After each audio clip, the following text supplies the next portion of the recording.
Hey there, and welcome to the sealed games for the Aenyr Custom Magic set. Before we get to the matches real quick, I just want to go over the deck that I'll be playing. So if you saw the build, we finished the build making kind of a black, red, green deck. But when I took another look at it, the green didn't really seem like it was adding a lot. I mean, we had a couple good green things like Lone Poet and Sunfire Choreography, but then like the Parade Mastodon or whatever, those were only like the green cards in the deck, and we didn't really have a ton of green mana fixing. We just had the one dual land, so it just didn't seem worth it to splash that other color just for, I mean, this Choreography seems great, and the Lone Poet is great if we're going to have a lot of top end. So what I did is I kind of lowered the curve a bit, and I just made it a straight red-black deck.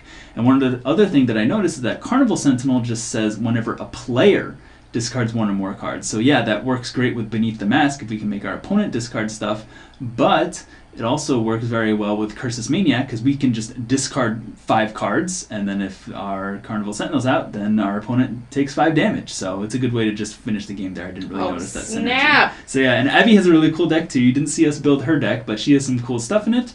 So let's go ahead and get to the matches and see what happens. Let's do it. Alright, here we are for game 1 of the sealed matches. We're here with our opening hand, which is, it's not that great. We have 5 lands, but the good news is we have 2 very good 2-drops. This guy's going to get in for a bunch of damage, hopefully, because he can't be blocked by things with power 0 or 1. And then this guy is going to get in for a ton of damage, and he doesn't really care if we have some crappy cards in hand, because we can just discard and he'll either trade with stuff or get in and deal some more damage. So, seems like I'm not super excited about this hand, but we'll keep it. And Abby, you like your 7? Yeah. Alright, you're going first. Go ahead. I'm always going first. Unfortunately, it seems that way. You're very good with these die rolls. Yeah, master of the die. Alright, so we drew a mountain. It's not what we want. And go ahead and pass turn. Okay. So if we could just draw no land for the rest of the game, that'd be fantastic. But even if we do, again, hopefully we'll be able to power up this guy. And Abbey, again, is off to a slow start, so that's good news for us. And it's okay. Okay, that's good.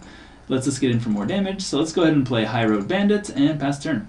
Man. So this lets us, if Abbey plays something that could block this or that might want to get in the way of this, then we can do this, probably on 4 for the resonance cost, so that way we can get more value off of it. Byhorn! Ooh, a Byhorn. Yikes. 3/3. Jeez, that just kind of shuts us down. Coming for you. Alright, so we will untap draw, and we got, our Renegade Fortune Teller. That's nice. So let's see here. I think we could do this, get in for damage. That seems awful. So I think we're just going to play our 2/2, and we'll pass turn. Yuck. All right. And so next turn we'll have to decide if we're just going to resonance this and try and get in for some damage, or if we're going to play this guy and start to try and get some card advantage. Should be interesting. We'll see what happens. Okay, Abby has something on 4, and it's Red Rock Mauler, so 3/3 Trample Renown 1. I think we have one of those in our deck too. No attacks? Nope. Yeah, it seems right. You just want to stay back on defense for now. Stay back on the D. Okay. Ugh, swamp. So what we could do is we could Deafening Ballad, and we would get in for 4, but the only problem is, even if we get in for 4, then Abby can just crack back for 6, and then this guy gets Renowned, so that just seems pretty bad. So I think, let's go ahead and play this Renegade Fortune Teller. And so Abby plays with the top card of his or her library revealed, and we can play the top card of her library. Alright, cool. So now we can see the top card of Abby's library. She has, her own Parade Mastodon, which we cannot cast because we don't have any forests or anything. So, yeah, I think we could get in for damage with the Cursus Maniac. I almost just... Maybe we want to do that. I think, as bad as it feels, I think I'm not going to attack. So go ahead, Abby. And the reason for that is because, again, I can attack with this guy. Abby's probably not going to block. We get him for 2 damage down to 18. But then she can just attack back with this guy or this guy, and then we're kind of like forced to trade with our 3/1 because this guy would become a 4/4 and we just have no way to deal with it. I'd rather keep this guy back on defense so he could trade with this guy or this guy. And I don't like being on the back foot in our black-red aggressive deck, but I think that's just what we have to do here. And Abby has Flourishing Chord. Okay, casting it for resonance. Why don't you put that up with your lands, and you search the library for a basic land and put it into your hand. Yay. And let's see what's on top of your library. Ooh, Springleaf Drum. That's kind of cool. That's something we can not only cast with our Renegade Fortune Teller, but it'll produce any kind of mana. So from now on, if Abby has, looks like she's green-red, if she has a green card on top of her library, then we can easily cast it. Oh, but wait a minute. With Flourishing Chord, you shuffled your library. Oh man, that's too bad. All right, so you're gonna put that mountain into your hand? Yep. Alright. And now, Satyr Wayfire on top. That's too bad. Man, that Springleaf Drum would have been perfect. Anyway. I'm going to stay back on defense. Oh, okay. Passing again? Yeah. Man, so Abby's staying back on defense when we have these things. Seems like she's like ramping into something here, especially the flourishing chord. I'm getting a bit scared here. So let's go ahead and draw. Oh, not what we wanted. And we have this guy, but we can't cast this because we need green. We could attack for 1, 2, 3, 4, 5, 6, 7 by making these two unable to block. And then we take 7 on the crackback. But then Abbey be tapped out. I think we have to do something. So yeah, I think we're gonna go ahead and do that, or else we're just biding time. And Abby's playing green, and we saw that she already has a Mastodon in hand. Something bad's gonna happen. So let's go ahead and cast Deafening Ballad. Okay. So these two creatures, your Byhorn and your Mauler, can't block this turn. Put this in the exile zone, and I'll attack with these guys for 1, 2, 3, 4, 5, 6, 7. All right, I'll take 7. All right, down to 13 and pass the turn. Oh boy. So I don't like our position here. Abbey has a good board. We have nothing in hand, and she potentially is ramping into at least the Mastodon. The only good news is that she has a forest on top, so we might be able to play that next turn and then play some green cards. Unless she has another instant or sorcery and is going to shuffle her library with Flourishing Chord again, but we'll see what happens. And oh, here's 6 mana, and yep, it's the Parade Mastodon. Boom! Ugh. All right. Parade coming through. Yep, that's one big parade. Okay, so I'm going to attack with this, with the Mauler here. Oh, you're going to attack this turn. Okay. Yeah, I get some renown. Yep, can't do much about that, so I take 1, 2, 3. Your guy gets renown up to a 4/4. And is that going to be it? Yep, that's all for me. All right, so let's untap, draw, and great. All right, well, we're just going to go ahead and play this forest. So if you can give us that forest on top of your library, Abbey. Sure. Thank you very much. So we'll play that forest, and ooh, Manifestation of Vitality. Okay, so we will go ahead and play that Manifestation of Vitality. So can you give us that, please, Abbey? So we gain 3 life. 1, 2, 3. This just feels dirty. Yeah, it's pretty gross. So we can play the top card of your library. And at any time, there's no limit? It doesn't say. So you may play the top card of your opponent's libraries. That's pretty broken. So can we have the Springleaf Drum too? Do you want the other one while you're at it? What's this? I can't cast. Oh, I can cast that other manifestation, can't I? So let's put the Springleaf Drum down here. Wait, no, you can't. Oh, you can with the Tap the Springleaf Drum, tap this guy, and 1, 2, 3. Yep, let's have the other manifestation. Oh my God. Wow, that was a good turn. 1, 2, 3. That's amazing. Jeez. Okay. Yeah, that was good. So these guys are 3/1s. Don't know why their power toughness isn't showing up, but whatever. Let's see here. I guess we could attack, and then we have these guys back on defense. But even then, yeah, let's go ahead and attack with our 2/2. Okay. You gonna take 2 or block? All right, I'll take 2. Yeah, take 2. Yeah, I think that makes sense because now that I have these vitalities, yeah, I'll go ahead and pass the turn to you. Now that I have these vitalities, and you got a ghostly tower in your hand, just so that we can see that. But anyway, now that we have these vitalities, these are 3 damage coming at you rather than 2 damage, so you might want to save your blockers for those. So you have 1, 2, 3, 4, 5, 6, 7 mana. All right. And you have something for 7 mana.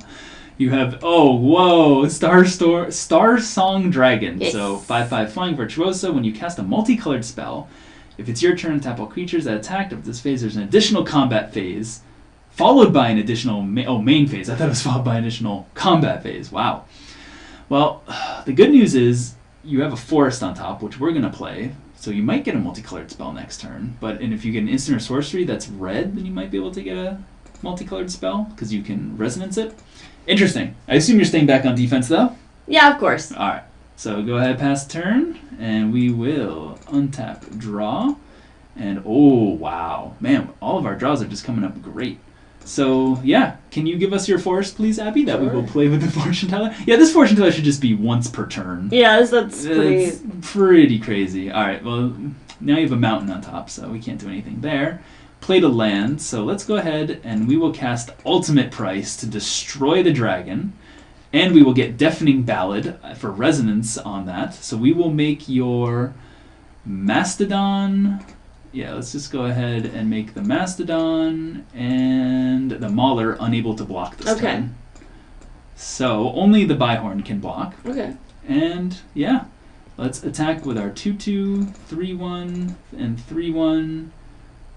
And that'd be 1, 2, 3, 4, 5, 6, 7, 8. If we attack with everything, is Abbey dead? So if we attack with all of these, she blocks here. 1, 2, 3, 4, 5, 6, 7, 8, 9, 10. Yeah, maybe. No, that's only 10. 1, 2, 3, 4, 5, 6, 7, 8, 9, 10, 11, 12, 13. But you can block 3, and then you take 10. Then we lose this guy. Oh, this is a tough decision. So do we attack with everything? 1, 2, 3, 4, 5, 6, 7, 8. I think I like attacking like this better. Alright, yeah, we're just going to go ahead and attack like this and not leave our Renegade Fortune Teller back. And the reason for that is because, you know, I'd love to put Abbey to 1, but if we have currently no great things in our hand, and if she manages to get another blocker down, then I'd rather have this ability to continue to get card advantage. So, are you going to block something with your Byhorn, Abbey? One of our 3/1s, or the 2/2 Death Touch, or the 2/1 to just eat it? I guess I'll just eat the 2/1. Yeah, just eat the 2/1. That makes the most sense, I think. So you take 1, 2, 3, 4, 5, 6, 7, 8, down to 3. And oh, by the way, whenever Manifestation of Vitality attacks, I gain 3. So I gain 1, 2, 3, 4, 5, 6. Oh, jeez. Man. Alright, this guy down, and yeah, we'll pass turn. Yeah, Manifestation of Vitality seems a little too good, too. I think that should just be when it enters the battlefield you gain 3 life, or only when it attacks. One or the other. Like, both is just a little much. Alright, so Abbey has something... Whoa! What? Aragon's Masterpiece. 8 mana, 8/8. Can't be blocked by more than one creature. Whenever it attacks, search your library for a creature card and exile it. Then, for each creature card exiled with it, create a tapped and attacking token that's a copy of that card. Whoa! Okay. What? That's a big friend. Alright, yeah, I'm so glad I finally got this down. Let's see here, what else? Since you kind of took out my dragon. Yeah, I already, got rid of your dragon, but now you have this elemental avatar. But I don't think you can attack, so... Yeah, unfortunately not. Since you're at 3, that means 3 out of 4 of my guys are lethal, so all set? Yep. Doink.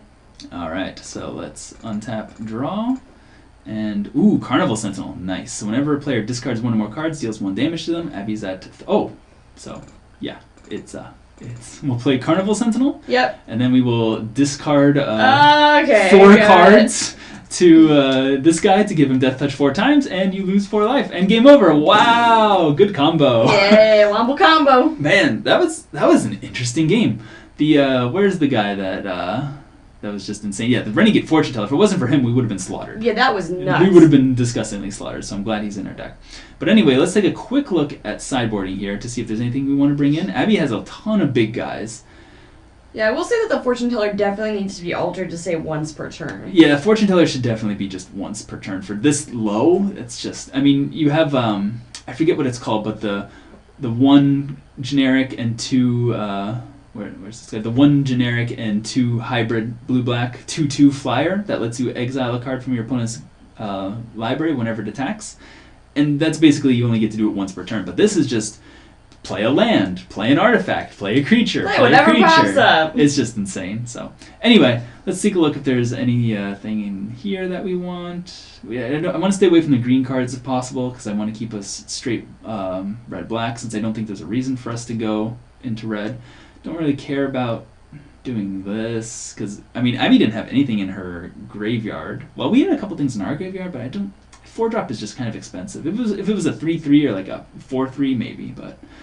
Again, I want to stay out of that. Voice of Lost Songs, we don't even have that many resonance things. We have, like, the 1... Yeah, we have Deafening Ballad, and that's it. Blazing Sonnet seems meh. Poisonous Advantage... might be nice because it has Death Touch, because then we can trade with some of our big things, but that's still card disadvantage for us. Yeah, I think I like the way we are for now. We might bring this in Game 3, but we'll stay with the way we are for Game 2 and see what happens. Yeah. Alright, here we are for round 2 of the Aenyr sealed matches. I got my hand here. I like it better than our last hand. We have this good 2-drop. We have, decent 5-drop. That's, we'll probably get there. And this guy was just incredible last game. We don't have double black, but I think we'll get there. And Abbey, you like your opening hand too? I sure do. It's all good. Alright, let's go to it. Alright. Boom. Forest seems good. Yes. Alright, let's see what we get on our turn. It's a swamp, sure. Alright, pass turn. Okay. So, I mean, I'm glad we got a swamp. I'm definitely better than a mountain, because now we can cast this guy.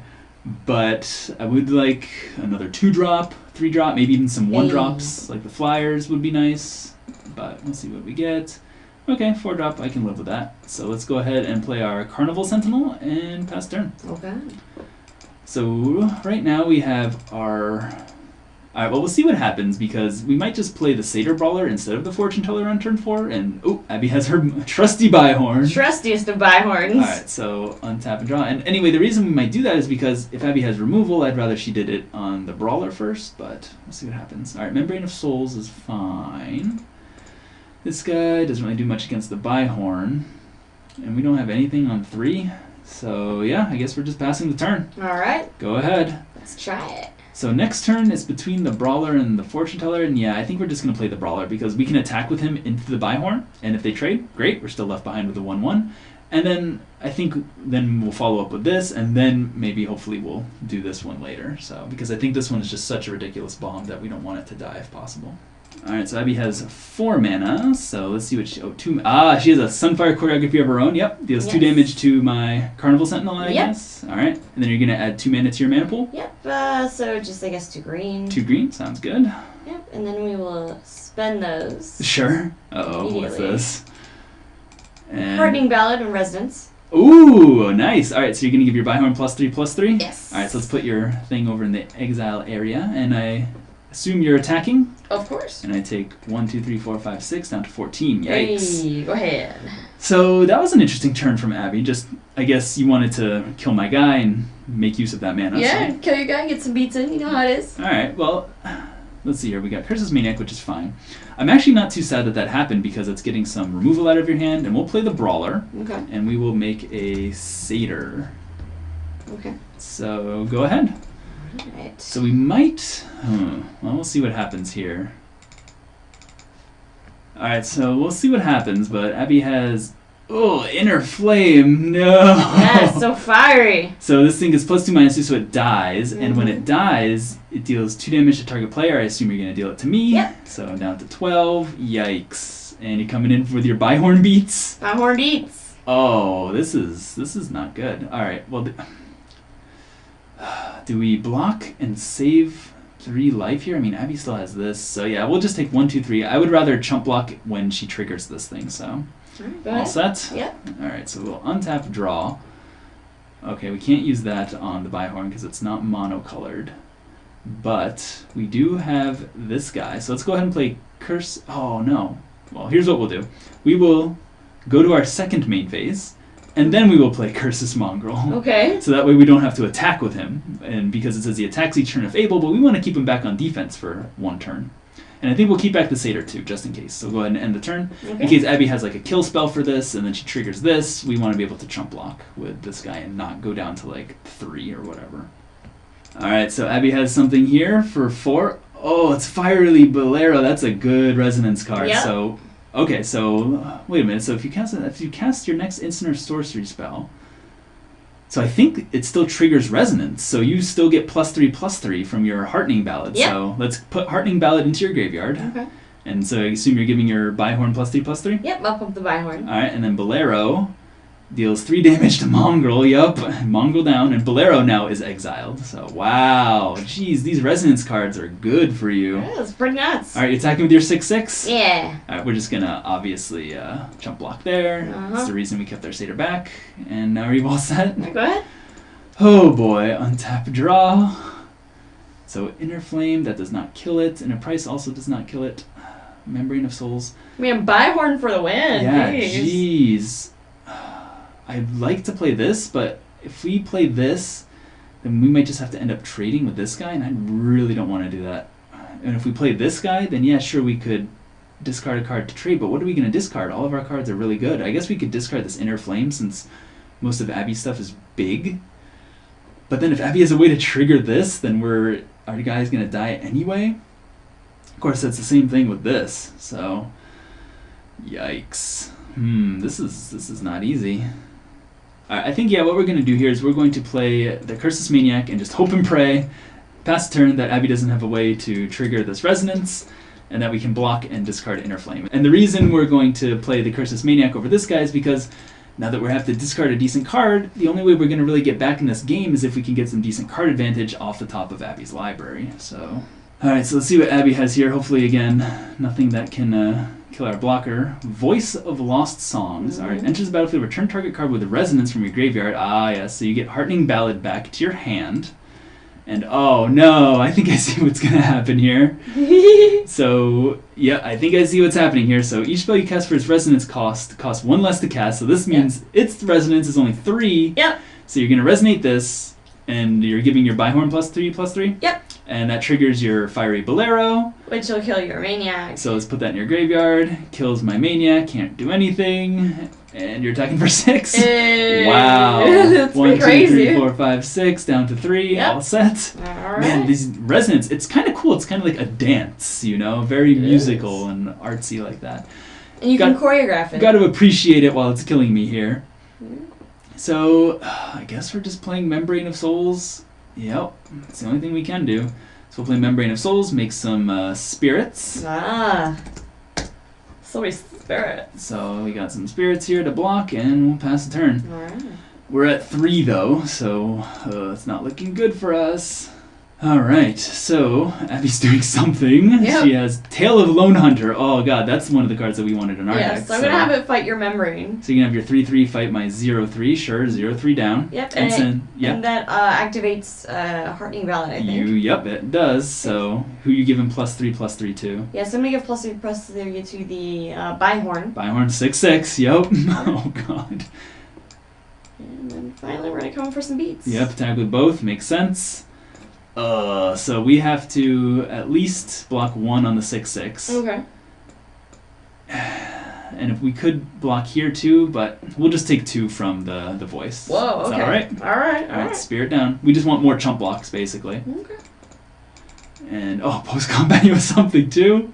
Well, this is at least the last card in your hand. Surprises. Lone Poet. Okay, fair enough. You have 3 lethal threats. Yeah, go ahead. Alright, so untap. Draw. Harrow Bandit's not doing anything. Ultimate Price only kills Lone Poet. Alright, so 1, 2, 3, 4. I would like...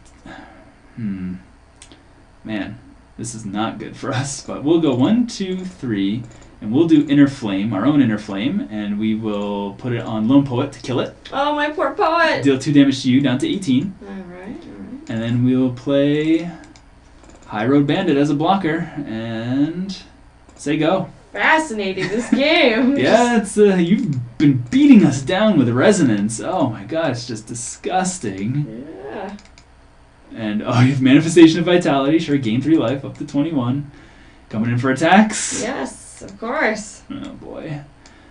Alright, so, let's see here. We can double block something to kill it. And I think we're going to do that. So we will block here and then block here. Is that okay? Block to kill the Byhorn? Okay. Alright, so Byhorn dead. Byhorn. All our guys are dead. All right, Byhorn doesn't want to leave. Well, let's get the Byhorn out of here. Voice is still around. Okay. Oh god. Go ahead. Okay, so we need to draw something here. And it's okay. Wait, so we play Flame Dance Prodigy. We have 1, 2, 3. We only have 3 mana left over. We can't ultimate price either of these. So yeah, Abby's gonna get in to kill us. Oh, we're dead. Oh no! Alright, so, wow, that was crazy. You just beat us down so badly. Yeah, I mean, you didn't get that one card out that you can play the cards off the top of my library. Well, yeah, it was stuck in my hand the whole game because I just never had a chance to. You never let me catch my breath to play it, which Putting is on good. that pressure. Yeah, so, alright. Well, man, when we saw the first game, it seemed like you were a slow ramp deck, but now the second game, you were just like a green-red beatdown deck. Boo, boo, boo. So, is there anything we want to bring in? Again, there's this Poisonous Advantage, which is fine. I just don't think that's how we're going to win, though. Like, we're going to win by getting out early and, getting rid of Abby's big ramp with this stuff and making her stuff unable to block, so... Yes, I mean, I just don't see anything we'd want to take out. I like Deafening Ballad, I like these cards, I like the removal.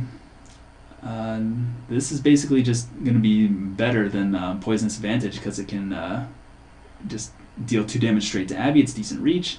Its ultimate price was not very good, but it did kill the dragon. So yeah, I think we're just going to keep it the way it is and hope for better draws on Game 3. Alright, let's go. Alright, here we are for the third and final game of the Aenyr Sealed event. I love my opening hand here. Could not ask for better. We have our lands here. We have a 2-drop. And yeah, we need our deck to cooperate a little bit. We need to draw like 2 lands. We have a good 4-drop, good 5-drop. okay removal, so hopefully we'll just get in for some beats, make our lands, and attack. And Abbey, you mulled to 6, and Yep. did you keep the card on top or bottom? I kept it on top. All right, sounds good. So ready? Yep. All right, we'll play our swamp and pass turn to you. All right, here we go. So Abbey mulliganed, that's good for us, but we do need to hit our lands, and as you've seen in some of our other videos, our deck loves to not give us lands when we need them, and gives us plenty of lands when we don't need them. But ooh, wow, hey. Luck is a fickle mistress. Deck, nice job. All right, we'll play our 2-drop and pass turn. All right. So that was great. The 4th one was much more necessary than the 5th one because we just needed something else to do. I still want to hit our 5th, but if it takes us a little while, then I'm not too concerned. All right, and Abby's not doing anything over there, so let's go. Not yet, anyways. Not yet, of course. Ooh, good 3-drop. So let's go ahead and attack for 2. Okay, I'll take it. All right, down to 18 and pass turn. So we have some decent removal here. Glad to see that. Although neither of these do anything against the cursed Byhorn, but we'll see what happens. Be careful what you wish for. Oh no, there's the stupid Byhorn right there. It's not stupid, it's cute. It's got so many horns. It has 2. Well, it's called a Byhorn, but it's got like 3 horns. Actually, is that an ear? Yeah, it's an ear. All right, well, whatever. All right, well, we did He draw. has a friend though. He does have a little friend. We've been over that. All right, so this does nothing against it. This does nothing against it. So we'll just go ahead and play our 4-drop and pass turn back to you. All right. Ugh. That's what I like to see. The good news is we can attack with this next turn. Abbey might be forced to trade, and then we can start getting in for beats again. And actually, since we drew our 5th land, we'll get to play this too. So that's going to be real good. Wait. All right, Abbey has Red Rock Mauler of her own. Friends. And her friends, yep. All right, sounds good. So Byhorn not on the beatdowns this game. Staying back on defense a little bit. All right, now we've drawn almost nothing but lands this game, but that's fine. So let's go ahead and play our land, and yeah, let's do this. Let's play our Cursus Mongrel, 4/1 haste first strike, and attack with our 3/3 and our 4/1 first strike. What's it gonna be, Abbey? Definitely are gonna trade here. You're gonna trade off the brothers? Yeah, I'll trade off the brothers. I'm just not quite sure if I want to block with the Byhorn. This thing, the 4/1 has first strike, so I would not block if I were you. That's true. First strike is pretty awful. Okay. So take 4. Alright, so yeah, I'll take 4. Take 4 down to 14. These guys trade off. Alright, brothers down together. Yep. And I think that'll be it, so go ahead. Alright. So yeah, we're dealing some damage here. If Abbey has any removal spell, then we could be in a bit of trouble. Mm-hmm. We're gonna play Dreamborn Paradise. Ah yes, okay, so go ahead, tap that and annotate it with whatever color you're choosing. I choose green. Green? Okay, sounds good. Mm-hmm.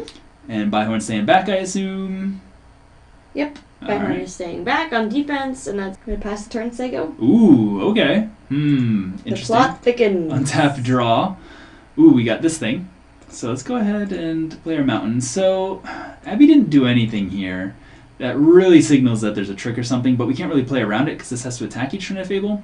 And we can't kill the Byhorn because Ultimate Price and Inner Flame, but what we can do is play this Broomwing. Broomwing. And that way if this thing dies, then at least we can sacrifice it. So let's go ahead. This guy has to attack, so we'll attack with our 4/1. Okay, so in response... Uh-oh, here comes the trick. I'm going to play Heartening Ballad for Oh, Resonance. yep. Give your guy +3/+3. Yep. All right, so... So we are going to pump this guy for +3/+3, so it's Yep. 6/6. 6/6. I'm going to go ahead and block here. Block there, yep. All right, so what we're going to do before damage, we will go ahead and sacrifice our Cursus Mongrel and put a +1/+1 counter on Broomwing. Broomwing. And, yep. And I think that's going to be it for now, so go ahead and pass turn to you. Alright, sounds good. So yeah, that worked out about as badly as we thought, but the good news is we got the Broomwing, so it wasn't too bad. Alright, so I'm going to play the Flourishing Chord. Flourishing Chord, okay. Yes. So search your library for a basic land, put it into your hand, sure. Yes. Not even casting it for resonance, whatever. Yeah, whatever. But you know. since you did cast a spell, then the Heartening Ballad triggers as well. So your Solitary Byhorn is going to be a 6/6. Alright, sounds good. Put that in my hand, and then I'm going to put it into play, obviously, because I haven't put anything into play this turn yet. Alright, so you're going to put the land that you search for into play, Yep. put that mountain. Yep. So Flourishing Chord goes to the graveyard, Yep, Flourishing and Chord. Heartening Ballad as well. Yep. So your Byhorn is a 6/6. Let's remember that until Okay. end of turn. Yep, 6/6, and I'll And play Lone Poet. Lone Poet. Okay. Yep. Wow. So you're Slowly. gonna have 1, 2, 3, 4, 5, 6, 7 mana potentially next turn. You're Yep. gonna get in with your 6/6 while you can. Well, yeah. Might as well. Obviously. More 1, 2, 3, 4, 5, 6. Oh my gosh, you just took it. I mean, I'm not going to block with my guys, so. Hey, I mean, that option's always there. Are you all set? Yeah, go ahead. Alright, so yeah, I think we'll save. We could ultimate price this, but I think we'll just save to do this next turn since this is a little bit more less useful. So let's go ahead and untap, draw. Got, ooh, okay, that's a good one. And none of these are multicolored, but that's fine. So let's go ahead and play 1, 2, 3. We'll do Inner Flame. Okay. And we will Inner Flame your Lone Poet. No! So he's dead, and you he's take... not lone anymore because he's dead. And you take 2 down to 12. Yep. And then we will play Goblin Ukuleleist.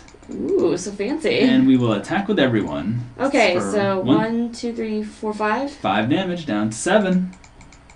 Okay, oh gosh. Alright, so, and pass turn. So I'm feeling pretty good about this now. We have a decent removal spell up. Sure, I can't deal with this, but worst comes to worst, we can sacrifice both of these to make our Broomwing into a 4/4 flyer. So, we'll see what happens. Alright, so, whoa, Abbey's tapping 6 for Dreamborn Worm. Jeez, so many fatties. So it costs 1 less to cast for each color in your graveyard. So you have green and red, so, yep, cost 6. Alright, wow. What's up? And I assume you're keeping your guys back on defense? Or are you getting in with the Byhorn? Yeah, kind of want to get in with the Byhorn. It's tempting. Yeah, this is an interesting decision because you can't block my flyer either way. So, and it's not like the Ukuleleist is going to be doing much, so maybe you might as well get in. I don't know. Tough call. I think it's worth a shot. Although if you think I have a removal spell for your worm, then you may want to stay back. That's true. I didn't even think about that. Maybe you do. It's up to you. Because we did see that you have ultimate price. Yeah, I do have ultimate price in my deck. But alright, well. When I killed your dragon. Alright. Well, we'll save keeping it back then. both of them? Yep. Wow, it's like you have telepathy or something. Ooh, that's a good one. Yeah, let's just do both. We're just gonna wreck all of Abbey's dreams. What? So first of all, we'll alright, we'll just ultimate price your dragon first. Whatever. Oh, that is so mean. Your worm down. And then we have 2 mana floating. We'll go ahead and play Beneath the Mask, and you discard 2 cards. Okay. So let's see what you discard. So you got rid of Voice of Lost Songs and another Byhorn. Yep. All right. And since you discarded 2 cards, Carnival Sentinel triggers and deals 2 damage to you, so you're down to 5. Oh man, that is brutal. And we will attack in the air for 2. Oh man. Oh, that felt good. That's awesome. Good play. Go ahead. Wombo combos up in here. No cards in hand. Just down to 3. All we have to do is sack a creature next turn, and I think we're gonna be golden. Alright. So we're gonna. It might not be Ooh, the what does best Abbey move, have? but we got Seer Wayfinder. Seer Wayfinder. It's a blocker. It's a blocker, not in the air though. Alright, so Abbey is looking at her top 4 cards here. So we got a Sunfire, a land, Springleaf Drum, and Tail. So you get the land in your hand, rest in the graveyard, play the land, sure. Alright, and passing? Yep. Alright, well, I think this is game over. Untap, draw, sure, we get a land. We'll go ahead and sacrifice the Ukuleleist. We lose a life. I don't know if we lost a life before, but if we did, we should have. Add another green counter, and we'll attack for 3 in the air. Boom! Are you dead? Hey, yeah, that's game. I don't have anything here. Alright. Alright, so let's go ahead and give the old F2 and concede the game. Nice. Alright, cool. So our kind of streamlined black-red beatdown deck managed to get there with our good removal, so... Yeah, you really came for me towards the end. Yeah, it was... Oh, man. Yeah, this Beneath the Mask just seems crazy. Yeah, that was very good. And especially in combination with...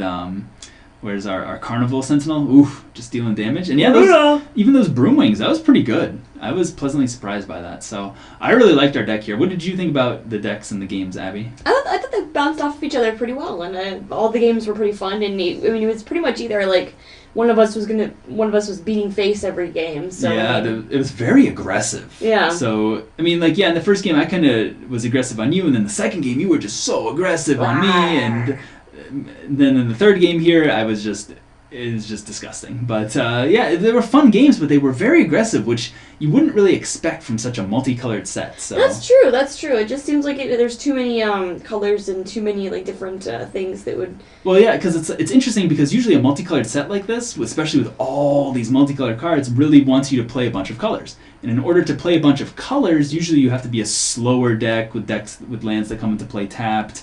And you have to play a whole bunch of different mechanics, which may or may not be aggressive. That's also true. And you're playing bigger guys, usually.